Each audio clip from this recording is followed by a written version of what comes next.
Sibingelela kumukela lapha emakhaya kuphela lapho kufinyelela khona ke Zephania TV. Uyabona nje manje sesiphakathi wahlelo lakho lapha sithi khona ke induku ishaya umviki. Awusuka lamadoda wangena ogakade ngala lapha umfocus point la sale kuzimagebele ndlofoni isibuka buka sethendela umlomo nje bamola. Ubaba kwasalami nalo anti mina ngusithethe vala inxeba mfiko zakhe la khona enhlala kulala ngizokuthi kakonela.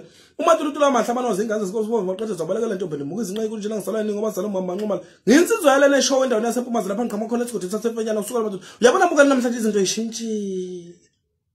Izawunika umfuzi omkhulu. Uyabona nje manje ngalo kokupholisa amaseko umlalela usuka lamadoda. Ngizokutshela nje namhlanje awuthola iDaily Sun ike iphephandaba namhlanje iDaily Sun uthi ufunda kancanyana lapha ngovala inxeba ukuzwe nje kambadlwana ngaye uthi ke kwenzakalani. Asikho ke lapha uyabona ukushintsha olukhulu namhlanje usuka lamadoda. Ngiphethe lapha inkuzi yangakithi ke ngiphethe umkhaya wami. Uqhosha. Ushaya remesi namhlanje. Ho ushintshele umfana suka lamadoda. Uyabona ngiphethe lapha ke bathi uqhosha ngokwenza kwakhe featuring Mamelodi Sundowns and SuperSport United. Suka lamadoda.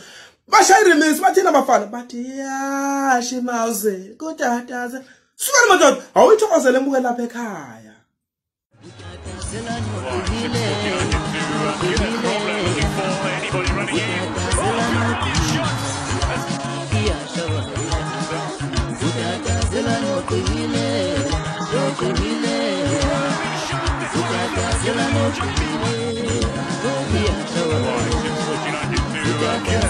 Looking for anybody